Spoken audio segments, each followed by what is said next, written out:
Secunderabad MP సీటుపై గులాబీ జెండా ఎగరడం ఖాయమన్నారు మంత్రి తలసాని శ్రీనివాస్ యాదవ్.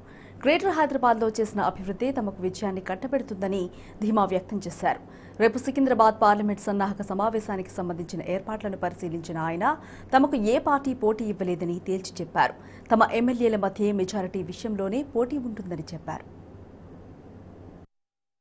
సికింద్రాబాద్ పార్లమెంట్కి వచ్చేసరికి అంబర్పేట కానీ ముషిరాబాద్, సికింద్రాబాద్, సనత్ నగర్, జూబ్లీ హిల్స్, ఖైరతాబాద్, నాంపల్లి అయితే అన్ని కాన్స్టిట్యున్సీలలో కూడా ఇప్పటికే 4-5 మీటింగ్స్ అయిపోయినాయి. మన గౌరవ ఎమ్మెల్యేస్ కానివ్వండి, ఎమ్మెల్సీలు, పార్టీ ముఖ్యులు అందరూ కూడా వాళ్ళ కాన్స్టిట్యున్సీతో పాటు ఇతర కాన్స్టిట్యున్సీలలో కూడా వెళ్ళొచ్చారు. అయితే రేపు మధ్యాహ్నం స్టార్ట్ అవుతుంది. ఎందుకంటే జైరాబాద్ నుంచి ఇక్కడికి మరి కేటీఆర్ గారు రావడం. రెండోది ఏంటంటే కార్యకర్తలకు, నాయకులకు అందరికీ దిశ నిర్దేశం చేయడం.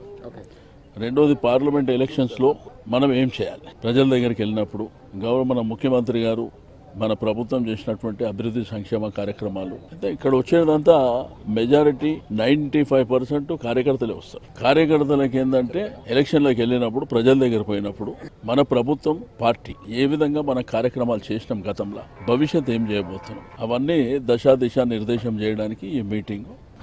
రెండోది ప్రజలకు ప్రభుత్వం పట్ల అచంచలమైనటువంటి విశ్వాసం ఉంది.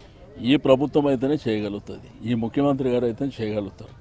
కాబట్టి మొన్న తీర్పు కూడా చాలా బ్రహ్మాండమైనటువంటి తీర్పు ఇచ్చారు. కాబట్టి అవతల పార్టీ ఎవరుండ్రా, పొజిషన్లు ఎవరుండ్రా అనేది మా యొక్క క్రైటీరియా. మేము ఆ దిశ కూడా ఆలోచించాం. ఒకటి మా ప్రభుత్వం, మా ముఖ్యమంత్రి గారు ఏం చేశారు. రెండోది కేటీఆర్ గారు మున్సిపల్ మినిస్టర్ ఉండడంలో మాకు హైదరాబాద్లో బాగా అడ్వాంటేజ్. ఎందుకంటే మీకు అండర్ పాస్ కానివ్వండి, ఫ్లైఓవర్స్ కానివ్వండి, మెట్రో కానివ్వండి, అయితే నూతనంగా ఈ బస్ బెయిల్ కానివ్వండి.